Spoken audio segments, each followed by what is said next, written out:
strength. It's not just about lifting bars.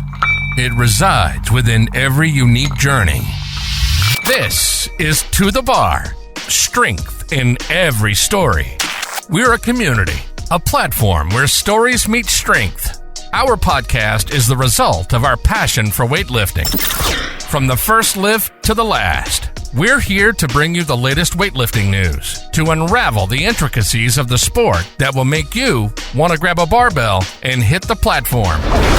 This is To The Bar, strength in every story. And now for today's show.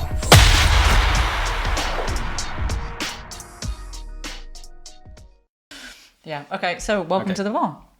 Thank you very much. You can do that every time for the next Right, let's start that however again. long. Yeah. Do that again. Okay, welcome to the bar. Oh, hold on. What am I holding on for? Because I wasn't in shot. I was twatting around. I don't twat around. Okay. I'm gonna say it again. Okay, welcome to the bar. Welcome to volume 3. Yeah, I think so, yeah. Happy days. So this is piece of the platform and your piece of the platform. My piece of the platform. So I'm going to be asking you the questions that we've been asking everyone and getting them to struggle with. Because we thought it was about time that we did them as well. Yeah. So, first question? Yeah, let's go. Straight in. So, what is your favourite thing about weightlifting? It's difficult to answer that because I feel like everybody's already said all the good things. Okay, But next question. I would say, aside from, I don't want to have the exact same answer as you, so aside from the fact that I say you're never good enough, but there's always something you can do better. Yeah. It's always something. Every time you fix one thing, there's something else to work on, and I sort of love that. It suits how I am as a person.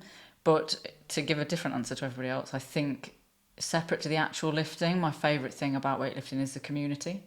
The community that you have in the gym that you train in, but then also the wider community. So I love that weightlifting is small, even though I sort of wish it was bigger. I wish it was a bigger sport. I love that you sort of know everybody and everybody knows you, and people support one another. And even on Instagram, you know, people are constantly cheering each other on. It's a nice sport for supporting each other, I think, weightlifting.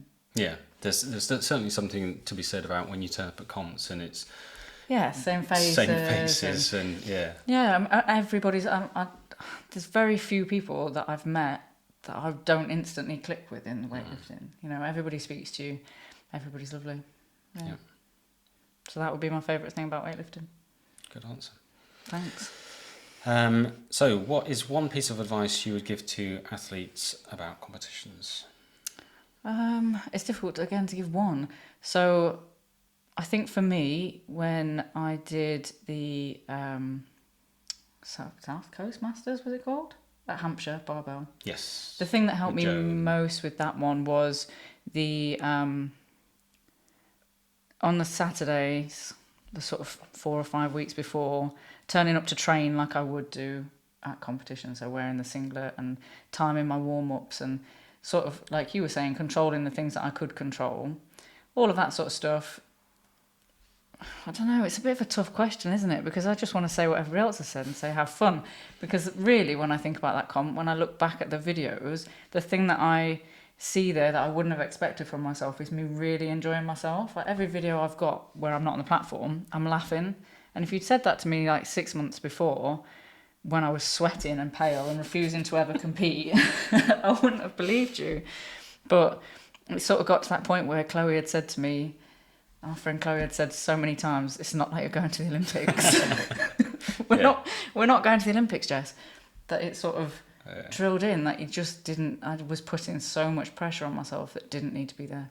The only person I was competing with was myself, and even then, I wasn't really competing with myself. I was just proving to myself that I could do hard things, and I found that hard, or I was finding it hard, until I realised that I didn't need to. Yep. So I don't know that is advice really, but I think it is definitely. There's certainly that, you know, the whole enjoyment thing. You know, that I think when you speak of the experience of being on the platform and the nerves that lead up to a competition that you put on yourself, I think everyone does it, but it's that realization when you speak to other people that, and even the Sarah Davises or the Max Langs, the Lashers of the world, I'm pretty sure when they rock up at a comp, they've got butterflies in their stomach. It's only natural, but it's being able to just calm those and make sure control the controllables, as you said. So cool. So next question, what do you think BWL do well and what could they improve on? My answer for this one. Your answer. You're going to steal my one, are you? No, it's my answer. It's always been my answer. Well, what do I think they do well is I think they employ good people. Yeah. I